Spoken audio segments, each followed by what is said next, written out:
I didn't think a name could ruin a quarter. Not a product name, not a brand. I mean the name of a team. 3 words in our internal directory that most people only glanced at when they needed to find an email alias. But that week, those 3 words became a weapon.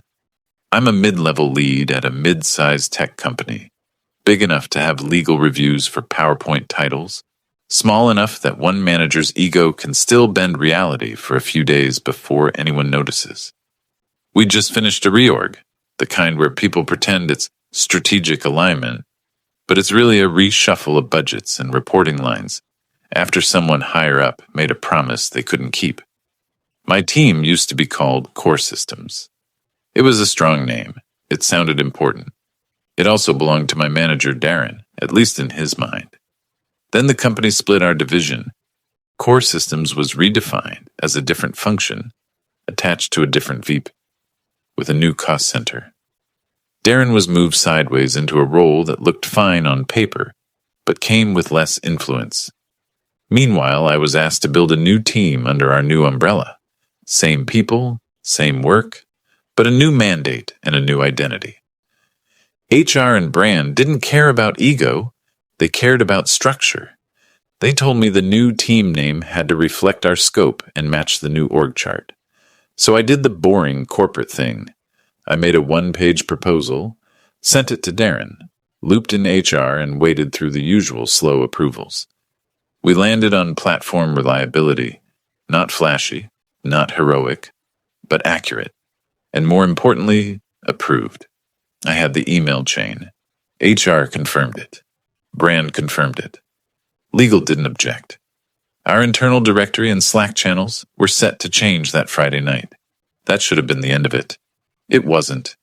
The following Monday, Darren called me into a quick one-on-one. He didn't even greet me properly.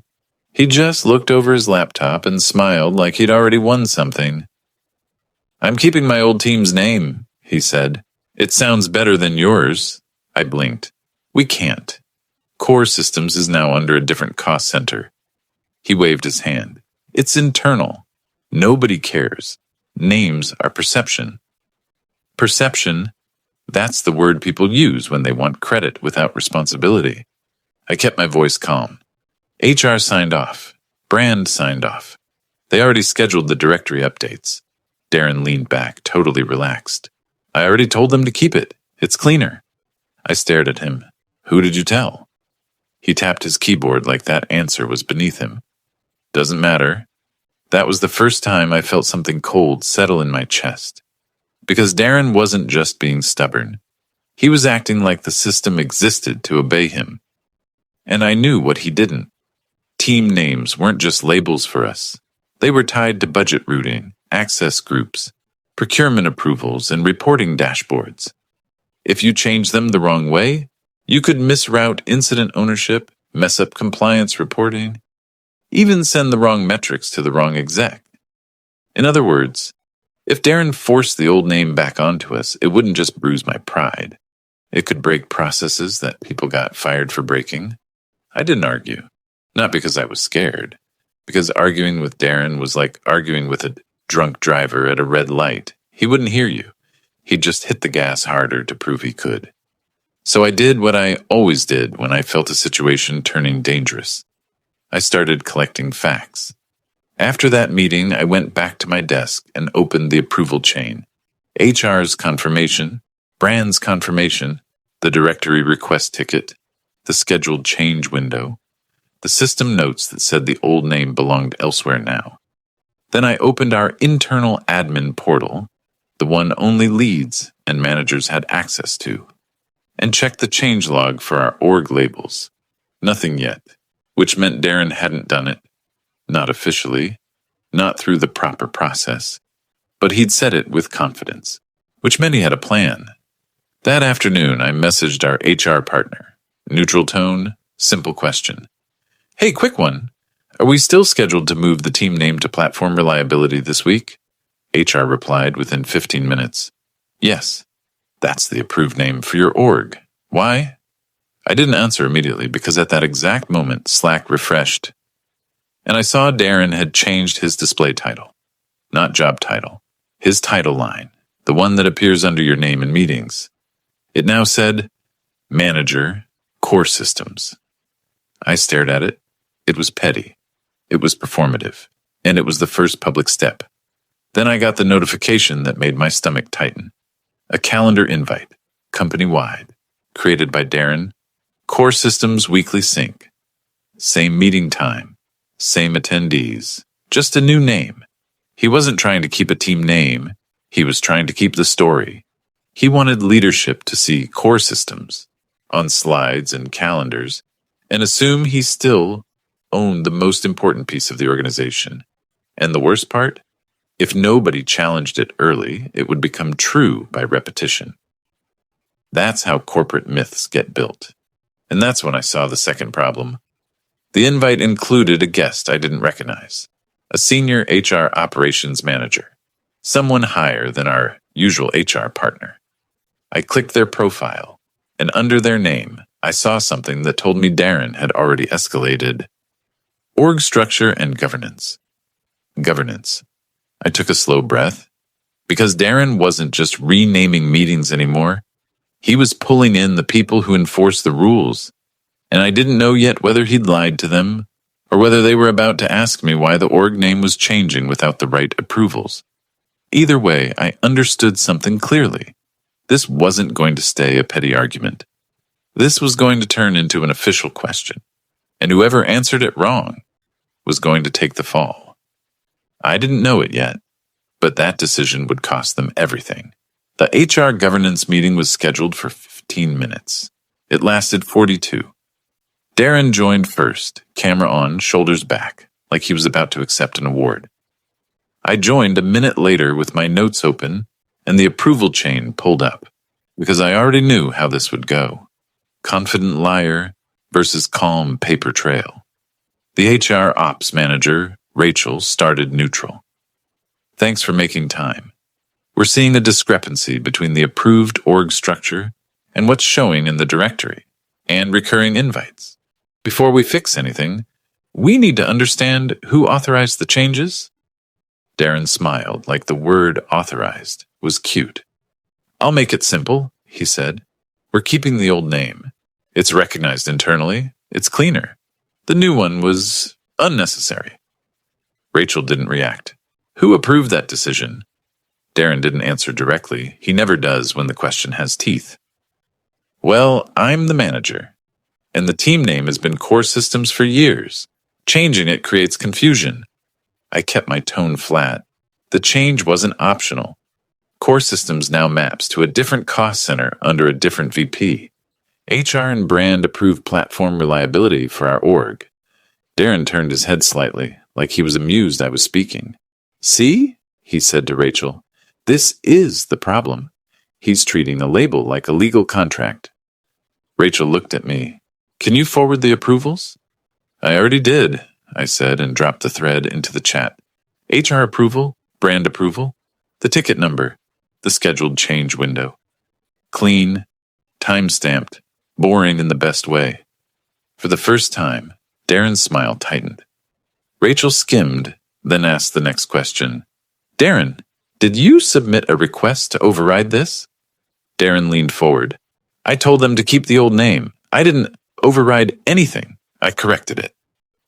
Rachel's voice stayed even. Corrections still require an approval path, especially when names are tied to routing, reporting, and access groups. That should have ended it, but Darren couldn't let it end with me looking prepared and him looking reckless. He pivoted. The truth is, he said, this rebrand was pushed without stakeholder alignment. It makes us look smaller. Platform reliability sounds like support. I felt heat rise in my chest, not because he insulted the name, but because I knew exactly what he was doing. He wasn't defending process. He was reframing the story, so I looked like the one who made a bad call. Rachel didn't bite. This isn't about optics. It's about governance. If the approved structure says platform reliability, we keep it until the approval changes. Darren, do you have written approval from the new VP or HR to retain Core Systems? Darren paused a half beat too long. I had a conversation, he said. verbally. Rachel nodded once slowly, like she'd heard that excuse 100 times. Then send me the follow-up email that documents it, she replied. Darren's eyes flicked away. I can. Great, Rachel said. Please do it today.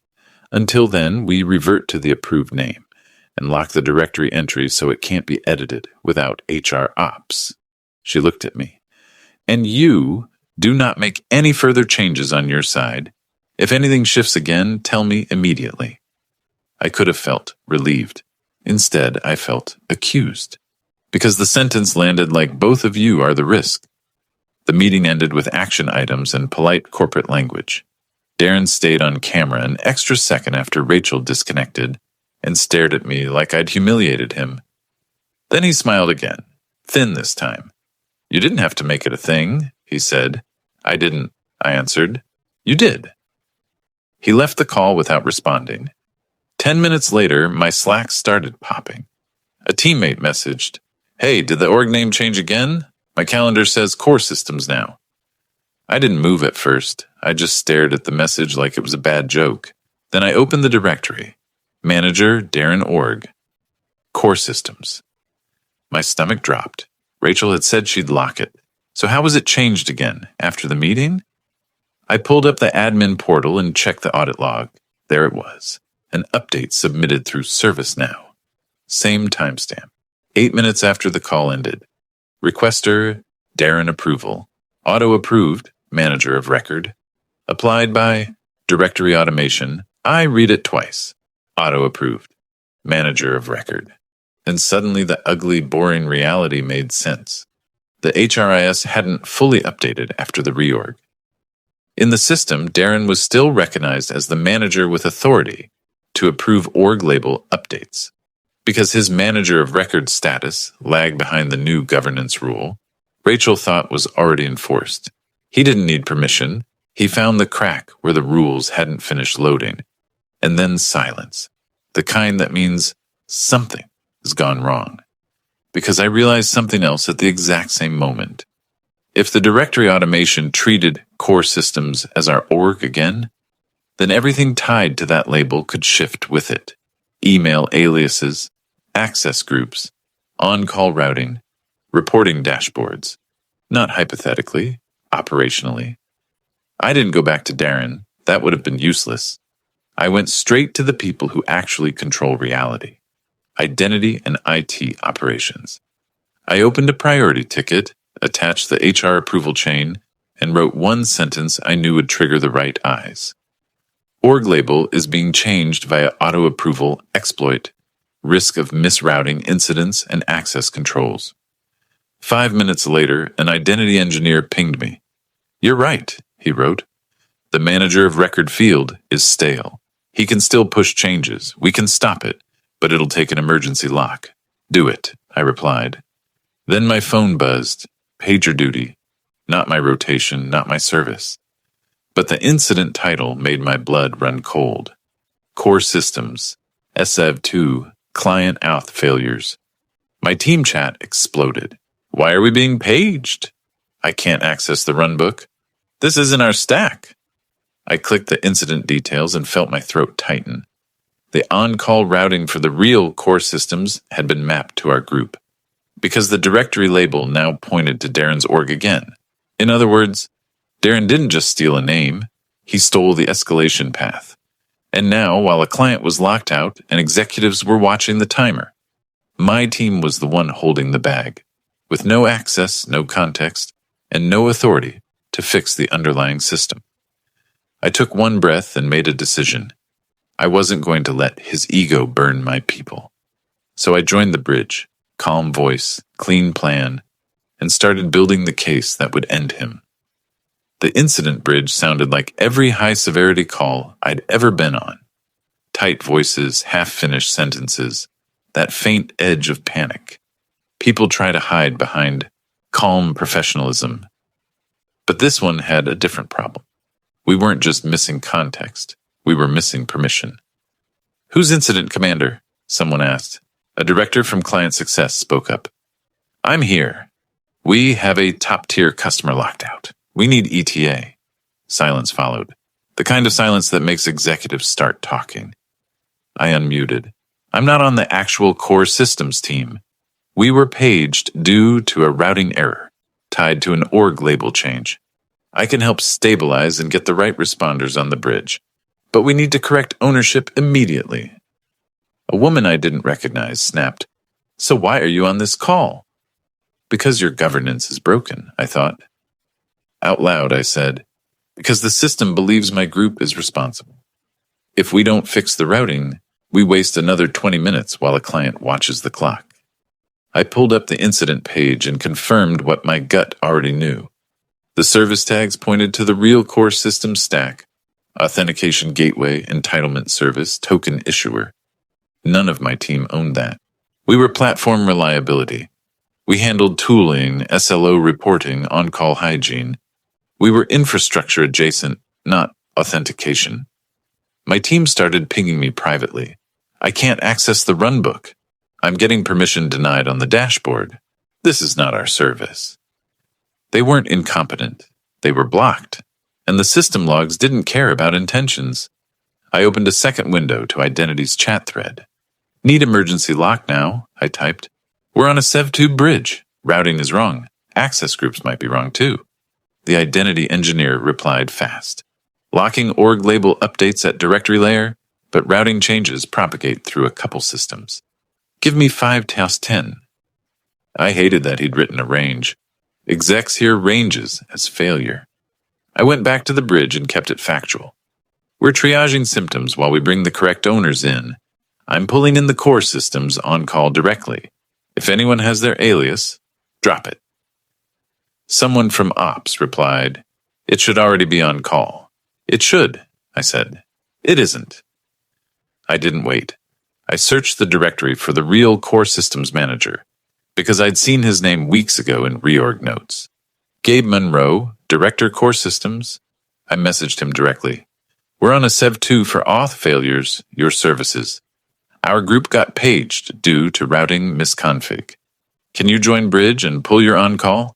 He responded in under a minute. "On it." "That's not possible, though.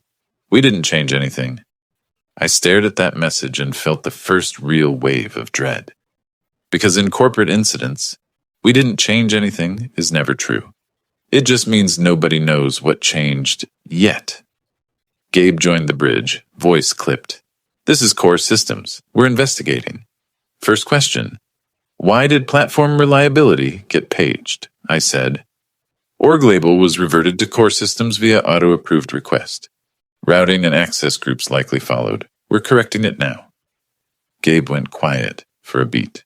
Then, "Who reverted it?" I didn't answer on the bridge, not yet. Not with directors and client success listening. You don't accuse a manager live unless you want legal in the next meeting. So I took the safest route. "I'll share the audit trail with you and HR Ops after we stabilize," I said. "Right now, what's the failure mode?" Gabe's engineers started talking. Tokens failing validation after a configuration roll earlier that afternoon. They were seeing elevated 401s. Customer impact was real, but fixable. They needed a rollback and a cache flush, standard emergency procedure, except their rollback playbook was gated behind an access group. An access group that, at this moment, might belong to my org. Gabe confirmed it out loud. "We're getting permission errors on the rollback tool. That shouldn't happen." That's when it clicked fully. Darren hadn't just rewritten a label to look good on slides. He'd potentially changed who could touch production. And if access controls were now wrong, then the wrong people could also have access they weren't supposed to have. That crosses from petty ego into a security incident. I typed a single line into Identity chat. "Check access group mappings for core systems rollback and prod tooling. Possible unauthorized scope shift." He replied, already seeing drift? Fixing. On the bridge, I stayed steady. "Gabe, we can do a controlled handoff," I said. "If your team can't access rollback, we'll request temporary break glass through Identity with audit. We'll keep it clean." The incident commander agreed. "Do it." Identity came back with a short message that felt like oxygen. Routing corrected. Access groups being reverted. Break glass available for your director in 2 minutes. Gabe exhaled into the mic like he'd been holding his breath the entire call. 2 minutes later, his engineer had the tools, and the rollback started. The error rate began to drop. Customer impact stabilized. The bridge shifted from panic to procedure. And that's when the other half of my brain, the part that doesn't relax when the graphs improve, started documenting. I opened the ServiceNow request Darren submitted. I saved the requester field, the auto approval rule, the timestamp, the manager of record status. I pulled the directory audit log and took screenshots. I grabbed the calendar invite edits and the Slack org channel, rename history. I wasn't doing it for drama. I was doing it because I'd seen how these stories end when you don't. They end with someone writing a clean narrative that has nothing to do with the truth. And Darren was very good at narratives. When the incident was downgraded and the customer was back online, the incident commander thanked everyone and asked for postmortem owners. Gabe took the technical postmortem. Then he added cautiously, "We also need to address why routing and permissions drifted. That's a separate governance issue." Client success immediately asked, "Are we exposed? Could the wrong team access production?" There it was, the question that makes people scramble, not for solutions, but for cover. I said, "We'll confirm the exact drift with identity and HR ops. Everything will be in the audit trail." The bridge ended. My team chat didn't. They were angry, not loud angry. The quiet kind, people who did the right thing and got punished anyway. One of my senior engineers wrote, "This is why we burn out. We get paged for someone else's ego." I stared at that line longer than I should have, because he was right. I'd spent years telling people to trust process, trust governance, trust the system.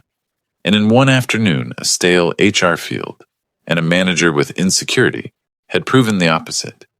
The system can be bent by whoever understands its blind spots. Gabe pinged me after the call. "Send me what you have. I'm looping in my VP. This is serious." So I did. Clean packet, screenshots, ticket numbers, timestamps. No adjectives, no emotion, just facts. Then Rachel, HR Ops, messaged me too. "We need to talk. This shouldn't have been possible." Who initiated the ServiceNow request? I could have typed Darren's name in 1 second, but I didn't. Instead, I asked for a meeting, and I attached the evidence because I wanted her to see it before anyone could explain it away. And while I was sending that email, I realized something that made my stomach turn in a new way. Darren wasn't improvising. He knew exactly where the controls were weak. He knew which fields were stale. He knew which auto-approval rule would fire.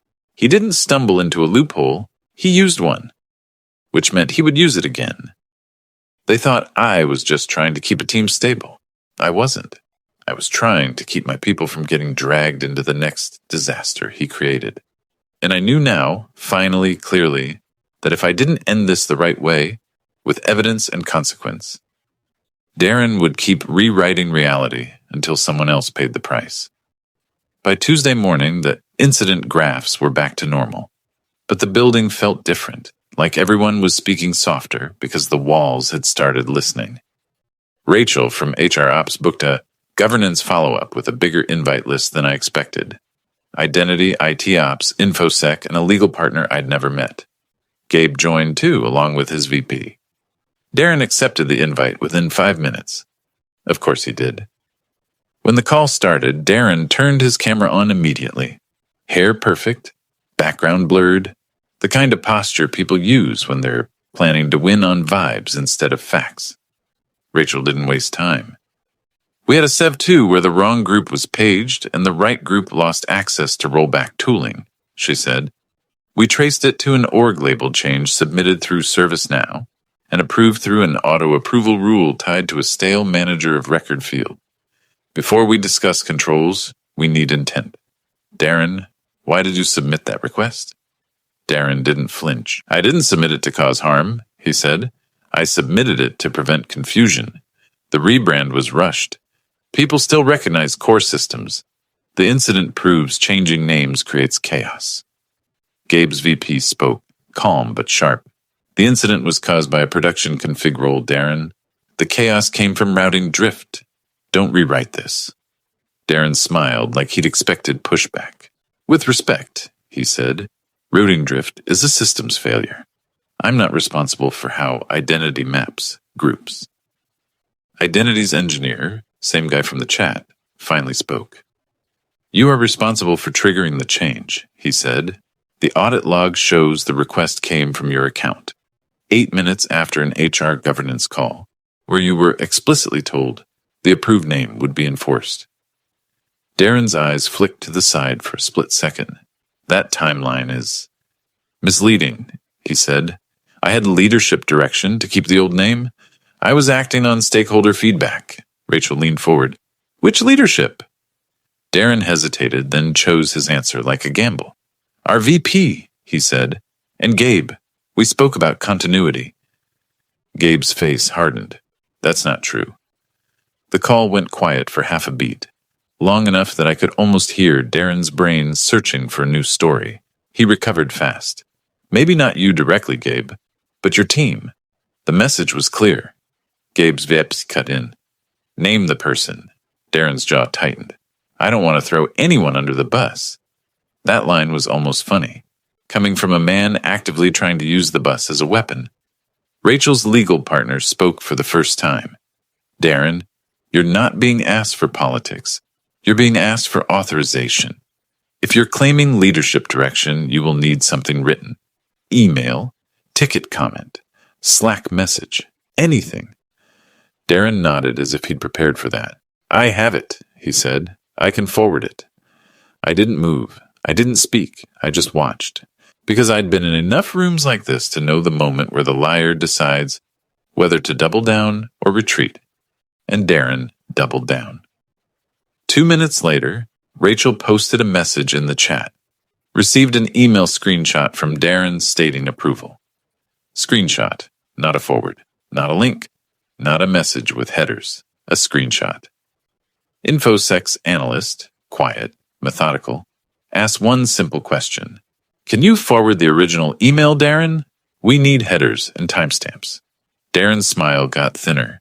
It was on mobile. I don't have headers. InfoSec didn't react. Then send the email from your sent folder, or give us the recipient and subject line, and we'll validate in the archive. Darren's eyes flicked again, this time longer. Rachel said, Darren, who was the recipient? He cleared his throat.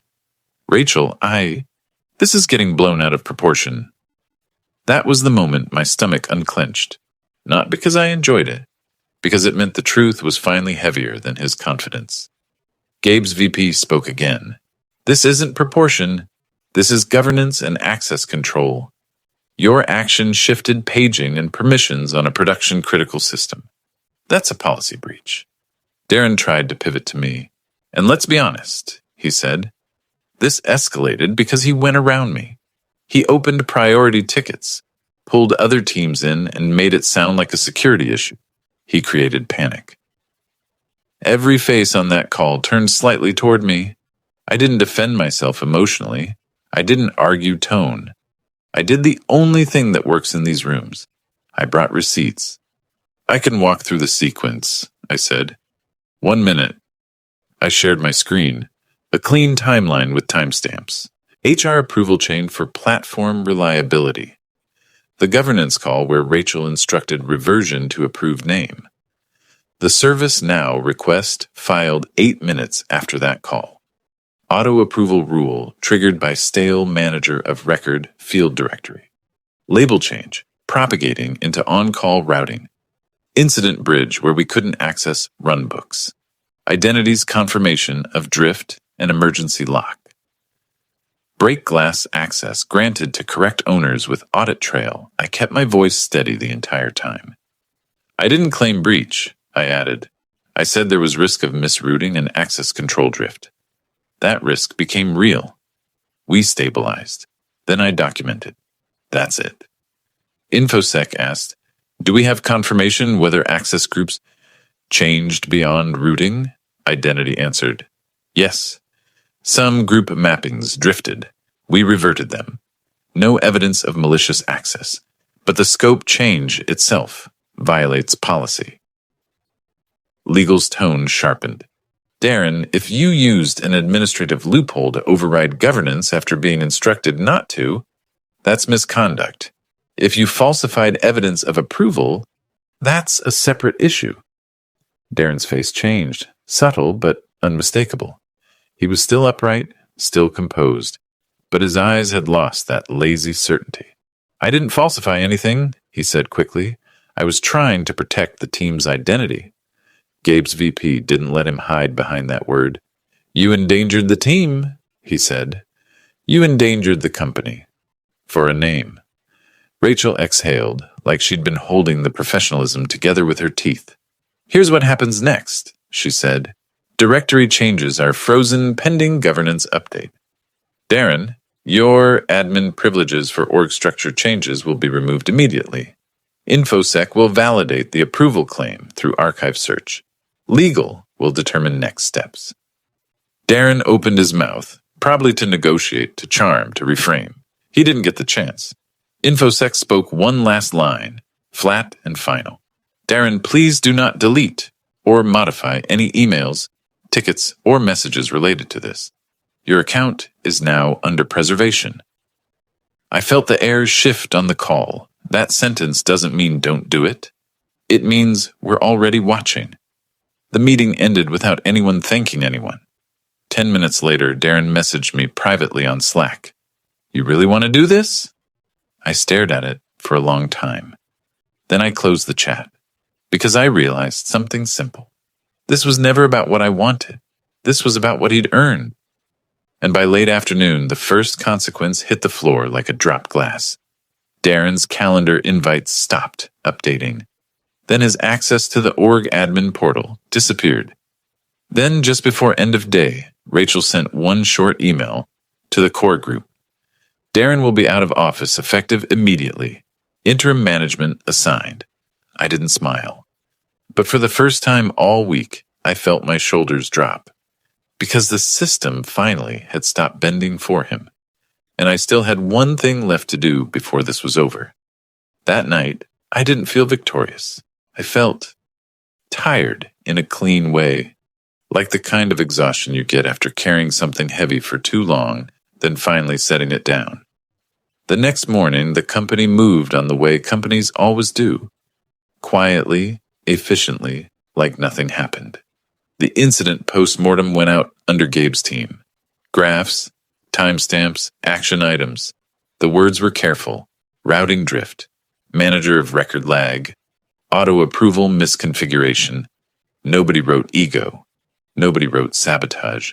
Nobody wrote lying. But the consequences were real. By 9:15 a.m., Rachel followed up with a short list of controls.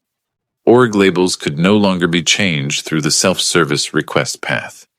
Any rename now required HR Ops plus Identity Dual approval.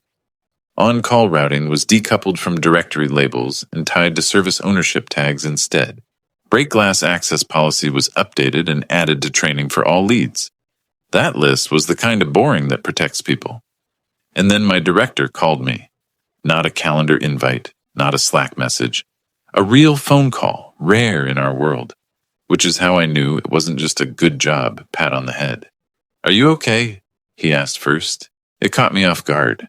I stared out my kitchen window and said, Yeah, I think so. He paused. I read the packet you sent. You handled it correctly.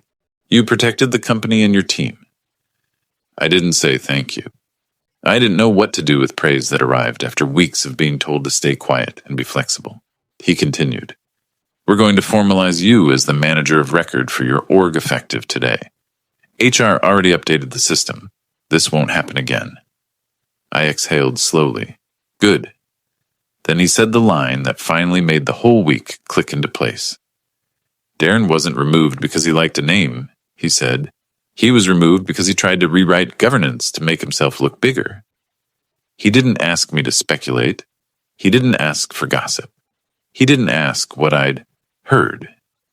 He treated it like what it was, a professional integrity failure. Later that afternoon, Rachel sent the official closure note to the same group from the governance call. It was short, carefully written, but the meaning was clear. Review concluded. Policy violations confirmed. Administrative access changes completed. No further action required from participants. No names, no details, no drama. But people talk, even when HR doesn't.